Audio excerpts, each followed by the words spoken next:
നിലവിൽ ഇപ്പോഴത്തെ complaint service sales വെച്ച് ഓല സജസ്റ്റബിൾ അല്ല. വണ്ടി എടുത്തിട്ട് അതൊരു ബേഡനായിട്ട് നടക്കാൻ പറ്റത്തില്ല. നമ്മൾ ഏകദേശം 2 lakhs-ഓളം മുടക്കി വണ്ടി എടുക്കുന്നതാണ്. ഇത് നമുക്ക് കിട്ടും എന്നുള്ളൊരു പ്രതീക്ഷയിലാണ് നമ്മൾ ഒല എടുക്കുന്നത്. പ്രതീക്ഷ മാത്രമേ ഉണ്ടായിരുന്നുള്ളൂ.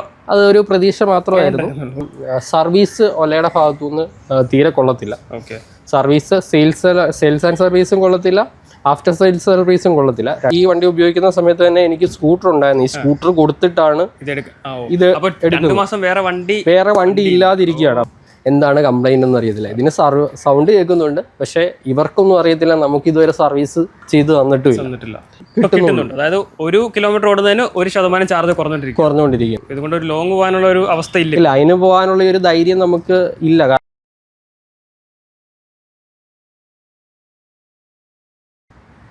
അവിടെ കൊണ്ടുവന്നൊന്ന് കാണിച്ചു നോക്കുക, അവരെ കാണിച്ചു നോക്കുക, അവർ പറഞ്ഞു തരുമെന്ന് പറഞ്ഞു. ഞാൻ കംപ്ലൈൻറ്റ് പറഞ്ഞു. അതിനുശേഷം ഞാൻ വണ്ടിയും കൊണ്ട് ഏകദേശം ഇവിടുന്ന് ഒരു 30 കിലോമീറ്റർ ദൂരം ഞാൻ ട്രാവൽ ചെയ്തു. ഫുൾ ചാർജിലാണ് ചെയ്യുന്നത്. 30 കിലോമീറ്റർ 1 സൈഡ്, 2 സൈഡ് വരുമ്പം 70 കിലോമീറ്റർ യാത്ര ചെയ്തു. 70 കിലോമീറ്റർ യാത്ര ചെയ്തിട്ട് തിരിച്ചു വന്നപ്പോൾ പെട്ടെന്ന് എൻ്റെ വണ്ടിയുടെ ചാർജ് 50 കിലോമീറ്ററിലേക്ക് കുറഞ്ഞു. അതായത് 180 നോർമലി കിട്ടേണ്ട വണ്ടി ഞാൻ ഈ 70 കിലോമീറ്റർ നോർമലി യാത്ര ചെയ്തിട്ട് തിരിച്ചു വന്നപ്പം ബാലൻസ് എനിക്ക് 50 കിലോമീറ്ററേ ഓടാനുള്ളൂ. അപ്പോൾ ഞാൻ നേരെ സർവീസ് സെൻറ്ററിൽ കൊണ്ട് കാണിച്ചു കൊടുത്തു. അപ്പോൾ അവർ പറയുന്നത് ഇതിന് എന്തിനും കംപ്ലൈൻ്റ് ആയിട്ടൊന്നും കണ്ടില്ല, നോക്കട്ടെ എന്നും പറഞ്ഞ് അവർ അവിടെ വെച്ചു. വൈകുന്നേരം ആയപ്പോഴത്തേനും അവരെന്തോ റീസെറ്റ് ചെയ്ത് തന്നു. വീണ്ടും ഒന്ന് ചെക്ക് ചെയ്ത് നോക്കാൻ പറഞ്ഞു. വീണ്ടും ഞാൻ ഓടിച്ചു നോക്കുന്നു. ഇപ്പോഴും അതായത് വണ്ടിക്ക് പറയുന്നത് 1 കിലോമീറ്ററിന് 1% വെച്ചാണ് കുറയുന്നത്. അതായത് 100% ആണ് ഇതിന്റെ ഫുൾ ചാർജ്. 100 കിലോമീറ്റർ ഓടാൻ പറ്റത്തുള്ളൂ. അതായത് 1 കിലോമീറ്റർ ഓടുമ്പോൾ 1% കുറയുകയാണ്. അങ്ങനെയാണ് ഇപ്പോൾ ഈ വണ്ടി ഓടിക്കൊണ്ടിരിക്കുന്നത്. അത് ഷോറൂമിൽ കൊടുക്കുമ്പോൾ ഇവർ പറയുന്നത് ഇവിടെ ഇതിന് സർവീസ് സ്റ്റാർട്ട് ചെയ്തിട്ടില്ല. അവർക്കറിയില്ല എന്താണ് കംപ്ലൈൻ്റ് എന്ന് അറിയത്തില്ല. ഇതിന് സൗണ്ട് കേൾക്കുന്നുണ്ട്, പക്ഷേ ഇവർക്കൊന്നും അറിയത്തില്ല. നമുക്ക് ഇതുവരെ സർവീസ് ചെയ്ത് തന്നിട്ടില്ല. ഇനിയിപ്പം 5000 കിലോമീറ്ററിൽ ഒരു സർവീസ് ഉണ്ടെന്ന് പറയുന്നുണ്ട്. അതിൽ ക്ലിയർ ആക്കി തരുമെന്ന് അറിയത്തില്ല. ഇതുവരെ ഞാൻ ഷോറൂമിൽ കൊണ്ടുവന്ന് 2-3 പ്രാവശ്യം കാണിച്ചു. അവർക്ക് എന്താ കംപ്ലൈന്റ് എന്നും അറിയത്തില്ല. അവരവിടെ സർവീസ് ചെയ്യാൻ 3rd ജനറേഷൻ സ്റ്റാർട്ട് ചെയ്തു. കൊച്ചിയോ തൃശ്ശൂരോ കൊടുത്തിരുന്നോ? ഇല്ല, കൊച്ചിയിലും തൃശ്ശൂരും കൊണ്ടുവരില്ല. കാരണം നമ്മൾ ഇവിടുന്ന് ഒരു ദിവസം നമ്മൾ ടൈം കളഞ്ഞ് അതിന് വേണ്ടി പോകണം. പോയി കഴിഞ്ഞ് കഴിഞ്ഞാൽ വണ്ടി കിട്ടത്തില്ല അന്ന് തന്നെ. അപ്പം അതൊക്കെ ഒരു ബുദ്ധിമുട്ടാണ്. അപ്പോൾ അതുകൊണ്ട് ഞാൻ ഇതുവരെ അതിന് വേണ്ടി കൊണ്ടുപോയില്ല. ഇവിടുത്തെ സർവീസ് സെൻ്ററിൽ ഞാൻ കാണിച്ചു. അവർ റീസെറ്റ് ചെയ്ത് തന്നു. വീണ്ടും ഓടിച്ചു നോക്കാൻ പറഞ്ഞു.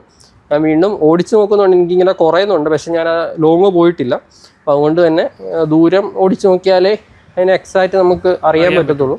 അപ്പോൾ അതൊന്നും നോക്കിയിട്ട് എനിക്ക് കൊച്ചിയിലോ വല്ലതും ഒന്നുകൂടെ വീണ്ടും കൊണ്ട് കാണിക്കണമെന്നുണ്ട്. കാരണം നമുക്കിവിടെ എക്സ്പീരിയൻസ് സെൻറ്ററിൽ ഇങ്ങനെയാണ് പറയുന്നത്. അപ്പം നമ്മൾ കൊച്ചിയിലൊന്ന് കൊണ്ടുപോയി അവിടെ നമുക്ക് എനിക്ക് തോന്നുന്നു ഈ പ്രീമിയം അങ്ങനെ എന്തോ ഒലയുടെ ഹൈപ്പർ സർവീസ് സെൻ്റർ എന്ന് പറഞ്ഞൊരു ഇതുണ്ട്. അവിടെ ഒന്ന് ബുക്ക് ചെയ്ത് കൊണ്ടുപോകണം എന്നുള്ളൊരു പ്ലാനുണ്ട്.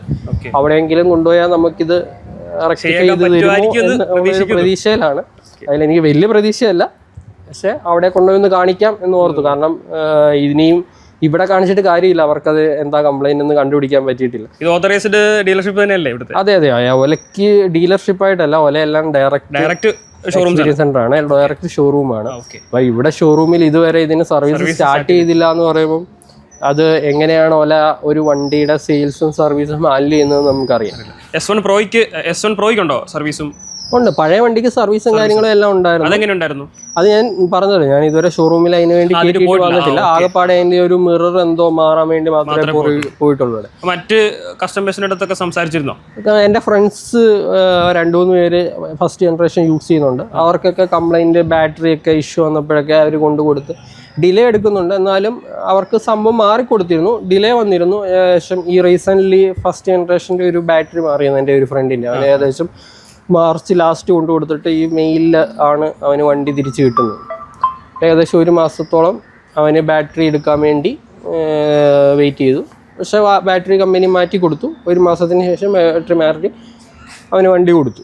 അപ്പം അങ്ങനെയുള്ള ഇഷ്യൂ ഉള്ള ബാറ്ററി ഒക്കെ മാറ്റി കൊടുക്കുന്നതിലൊക്കെ ഓക്കെയാണ്. പക്ഷേ ഡിലേ അതിൻ്റെ അകത്തും വരുന്നുണ്ട്.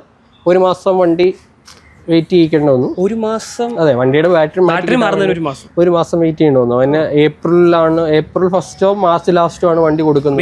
കിട്ടിയത് മെയിലാണ്. അപ്പൊ ഈ ബാറ്ററി മാറുന്ന സമയത്ത് പകരം വേറെ വണ്ടി ഉപയോഗിക്കാൻ തരുമോ? അങ്ങനെ ഇല്ല, ഒന്നും തന്നിട്ടില്ല. അവന് വേറെ വണ്ടി ഒന്നും കൊടുത്തിട്ടില്ല. അവൻ ഈ 1.5 മാസം വണ്ടി യൂസ് ചെയ്യാതെ തന്നെ ഇരിക്കുകയായിരുന്നു. അപ്പം ആ ഒരു പ്രശ്നം ഒലയുടെ ഭാഗത്തു നിന്നുണ്ട്. അതായത് സർവീസ് പ്രോപ്പറായിട്ട് ഇതുവരെ റെഡി ആയിട്ടില്ല. സെയിൽസും പ്രോപ്പറായിട്ടില്ല. ആ ഒരു കംപ്ലൈൻ്റ് ഉണ്ട്. വണ്ടി 3rd ജനറേഷൻ ഇറങ്ങിയപ്പം കുറേ വണ്ടികൾക്ക് ഇങ്ങനെ കംപ്ലൈൻറ്റുകൾ റേഞ്ച് പറയുന്നത് കിട്ടായികയുണ്ട്. അപ്പോൾ അത് പെട്ടെന്ന് ഒലയുടെ ഭാഗത്തു നിന്ന് ശരിയാക്കുമെന്ന് തോന്നുന്നു, അറിയില്ല എന്താണ് അവരുടെ ഇന്ന്. ഇപ്പം നിലവിൽ നമുക്ക് റേഞ്ച് പറയുന്നതിൻ്റെ പകുതി പോലും കിട്ടുന്നില്ല. 180 പറഞ്ഞിട്ട് 80 പോലും 180 അല്ല 242 കമ്പനി പറയുന്നത്. അതിൽ 180 ആണ് നോർമലിൽ കിട്ടേണ്ടത്. 180 അതിൽ നമുക്ക് 100 കിട്ടുന്നുണ്ട്. അതായത് 1 കിലോമീറ്റർ ഓടുന്നതിന് 1% ചാർജ് കുറഞ്ഞുകൊണ്ടിരിക്കുന്നു. അത് ഞാൻ ഇവിടെ സർവീസ് സെൻറ്ററിലും എക്സ്പീരിയൻസ് സെൻറ്ററിലും ചോദിച്ചപ്പോൾ അവർ പറഞ്ഞു, സാർ അത് നോർമലിൽ 40-50 ആ റേഞ്ച് വണ്ടി ഓടിച്ച് നോക്കാൻ പറഞ്ഞു. ആ റേഞ്ചിൽ ഓടിച്ച് നോക്കി, അതിൽ കുറച്ച് ഓടിച്ച് നോക്കി, എങ്ങനെയൊക്കെ ഓടിച്ച് നോക്കിയാലും ആ ഒരു പെർസെൻറ്റേജ് തന്നെ കുറഞ്ഞു പോയിക്കൊണ്ടിരിക്കുകയാണ്. അങ്ങനെയാണ് വണ്ടിക്ക് ഇപ്പോൾ കാണിച്ചുകൊണ്ടിരിക്കുന്നത്. ഇതുകൊണ്ട് ഒരു ലോങ് പോകാനുള്ള ഒരു അവസ്ഥ ഇല്ല, അതിന് പോകാനുള്ള ഒരു ധൈര്യം നമുക്ക് ഇല്ല. കാരണം ഇങ്ങനെ കുറയുന്ന വണ്ടിയും കൊണ്ട് നമ്മളൊരു ലോങ് പോയിട്ട് 180 റേഞ്ച് കിട്ടുമെന്നും പറഞ്ഞ് നമ്മൾ ലോങ് പോയിട്ട് വഴി കിടക്കുക എന്ന് പറയുന്നതല്ല. നമുക്ക് ഫാസ്റ്റ് ചാർജിങ് ഇല്ല.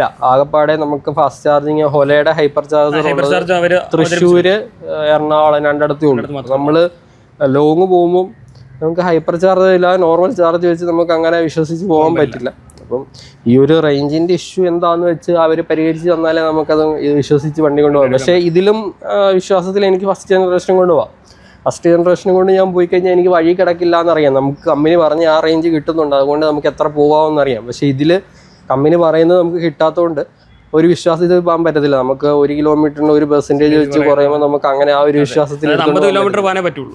അതെ, സത്യം പറഞ്ഞു കഴിഞ്ഞാൽ പോയിട്ട് വരണം. അത് 40 കിലോമീറ്റർ താഴെ നമുക്ക് വണ്ടി ഓടാൻ പറ്റുള്ളൂ. അത് പുറകിൽ ഒരാളോട് വരുമ്പോൾ അത് കൂടുതൽ ചാർജ് എടുക്കും. അതായത് നമ്മൾ സിംഗിളായിട്ട് പോവുകയാണെങ്കിൽ ഈ ഒരു 1% വെച്ച് കുറയുന്നത്, പുറകിൽ വെയിറ്റ് കൂടെ ആയി കഴിയുമ്പോൾ അത് ചിലപ്പോൾ 2%, 3% 1 കിലോമീറ്ററിൽ പോകും. അപ്പം അങ്ങനെ വരുമ്പോൾ നമുക്ക് വിശ്വസിച്ചെങ്കിലും പോകാൻ പറ്റത്തില്ല. പക്ഷേ എനിക്ക് ഫസ്റ്റ് ജനറേഷൻ കൊണ്ട് എവിടെയും വിശ്വസിച്ച് പോകാം. അവർ പറയുന്ന റേഞ്ച് നമുക്ക് കിട്ടുന്നുണ്ട്. 135 എന്ന് പറഞ്ഞാൽ ഒരു 120 എങ്കിലും എന്തായാലും അതിന് കിട്ടുന്നുണ്ട്. നോർമലി ഇലക്ട്രിക് വാഹനങ്ങൾ നമ്മൾ കാണുന്നത് ഫസ്റ്റ് ഇറക്കുന്ന വാഹനത്തിന് ചിലപ്പോൾ റേഞ്ച് കുറവായിരിക്കും. അതിൽ കുറേ സർവീസ് ഇഷ്യൂസോ അല്ലെങ്കിൽ പ്രൊഡക്റ്റിൻ്റെ കുറേ ഇഷ്യൂസൊക്കെ വരാനുള്ള ചാൻസ് ഉണ്ട്. പക്ഷേ നെക്സ്റ്റ് സെക്കൻഡ് പ്രോഡക്റ്റ് എടുക്കുമ്പോൾ ഇതെല്ലാം റെക്ടിഫൈ ചെയ്തിട്ടാണ് നോർമലി എല്ലാ വാഹനവും നമ്മുടെ ഇപ്പോൾ കറന്റ് മാർക്കറ്റിലുള്ള ഇലക്ട്രിക് സ്കൂട്ടേഴ്സ് എല്ലാം ചെയ്യുന്നത്. പക്ഷേ ഓല എന്ന് പറയുന്നത് ഫസ്റ്റ് വാഹനത്തിന് ഒരു വിശ്വാസ്യത കൊടുത്തിട്ട് പിന്നുള്ള പ്രോഡക്ട്സിനെല്ലാം ആ ഒരു ഗ്യാരണ്ടി കൊടുക്കാൻ പറ്റാത്ത ഒരു അവസ്ഥയിലാണ് ഇപ്പോൾ നിലവിൽ പൊയ്ക്കൊണ്ടിരിക്കുന്നത്. ഇത് ഓണർഷിപ്പ് എക്സ്പീരിയൻസിൽ നിന്നാണ് നമുക്കിത് മനസ്സിലാക്കാനായിട്ട് സാധിക്കുന്നത്. അപ്പോൾ ഓല വാങ്ങാൻ ആഗ്രഹിക്കുന്ന ആൾക്കാർ ഇതെല്ലാം ഒന്ന് കണ്ടിട്ട് മാത്രം വാഹനം എടുക്കുക എന്നുള്ളതാണ് എനിക്ക് പറയാനുള്ളത്. സോ ഇനിയിപ്പോൾ ഇതിൻ്റെ ചാർജിങ്ങിൻ്റെ ഒരു ടൈം നോക്കുകയാണെങ്കിൽ ഫുൾ ചാർജ് ആകാൻ എത്ര ടൈം എടുക്കും? കമ്പനി പറയുന്നത് 6.5 മണിക്കൂറാണ്. ഞാൻ എക്സാക്റ്റ് ടൈം നോക്കിയിട്ടില്ല. കാരണം 0 to 100 ആവാനാണ് കമ്പനി 6.5 മണിക്കൂർ നോർമലിൽ പറയുന്നത്. പക്ഷേ ഞാൻ 0 to ചെയ്തിട്ടില്ല. ഒരു 10% ആ ടൈമിലാണ് ചാർജ് ചെയ്യുന്നത്. ആ ടൈമിൽ ചെയ്യുമ്പോൾ എനിക്ക് 6-7 മണിക്കൂറോളം ചാർജ് വരുന്നുണ്ട്. കമ്പനി പറയുന്ന ആ ഒരു ടൈമിനടുത്ത് നമുക്ക് ചാർജിങ് ടൈം വരുന്നുണ്ട്.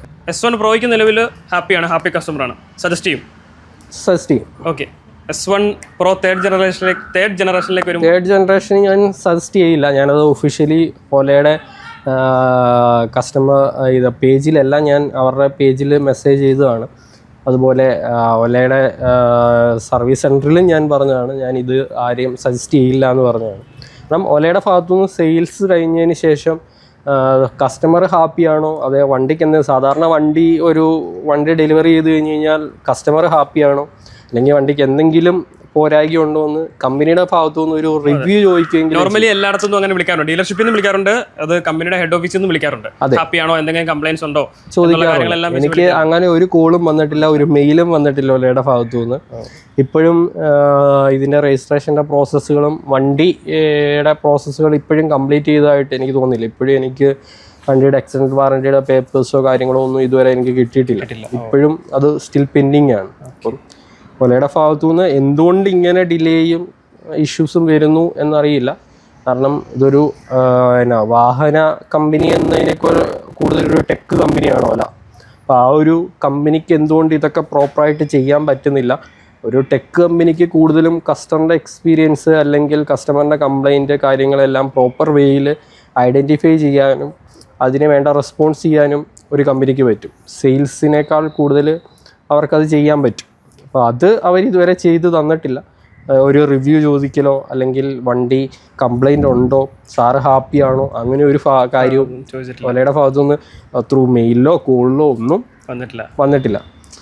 അപ്പം അതൊരു പോരായ്മയാണ്. അതുകൊണ്ട് തന്നെ ഞാൻ തേർഡ് ജനറേഷൻ ആർക്കും റെക്കമെൻഡ് ചെയ്യില്ല. കാരണം എനിക്ക് കിട്ടിയ എക്സ്പീരിയൻസ് വെച്ച് വണ്ടിയുടെ ഡെലിവറി ഡിലേ ഏകദേശം 2-2.5 മാസത്തോളം എടുത്തു. അതുപോലെ തന്നെ വണ്ടി കിട്ടിയതിന് ശേഷം പറയുന്ന റേഞ്ച് കിട്ടുന്നില്ല, സർവീസ് പ്രോപ്പറായിട്ട് ചെയ്യാൻ പറ്റുന്നില്ല. അപ്പോൾ ആ ഒരു കംപ്ലയിൻറ്റ് വെച്ച് എനിക്കറിയാവുന്ന എന്നോട് ചോദിച്ചവരോട് ഞാൻ സത്യസന്ധമായിട്ട് ഇന്ന കാര്യങ്ങൾ പറഞ്ഞിട്ടുണ്ട്. അപ്പം അതുകൊണ്ട് തന്നെ ഞാൻ ഫസ്റ്റ് ജനറേഷനെ അപേക്ഷിച്ച് തേർഡ് ജനറേഷൻ ഞാൻ റെക്കമെൻഡ് ചെയ്യില്ല. ഈ ഒരു തേർഡ് ജനറേഷനിലേക്ക് വന്നപ്പോൾ എന്തെങ്കിലും പ്രോബ്ലംസോ വണ്ടിയിൽ നിന്നുള്ള എന്തെങ്കിലും ഇഷ്യൂസൊക്കെ ഫേസ് ചെയ്തിരുന്നു?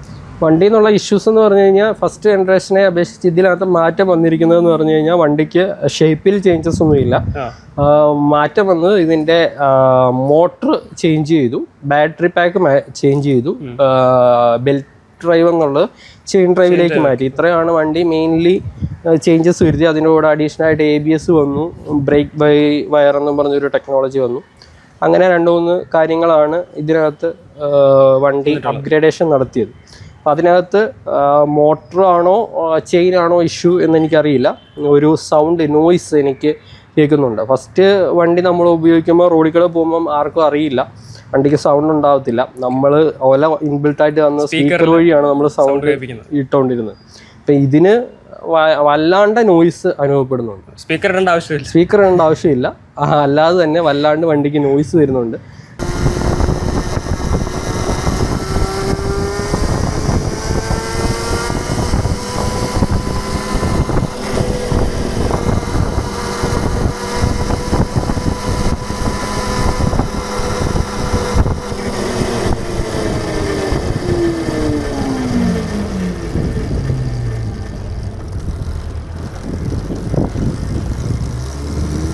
അത് ഞാൻ ഷോറൂമിൽ കാണിച്ചപ്പോൾ അവർ പറഞ്ഞ് ചെയിനിൻ്റെ സൗണ്ട് ആണെന്നാണ്. പക്ഷെ ഞാൻ കുറേ റിവ്യൂസ് നോക്കിയതിനകത്തൊന്നും ചെയിൻ ഇത്രയും സൗണ്ട് കേട്ടില്ല.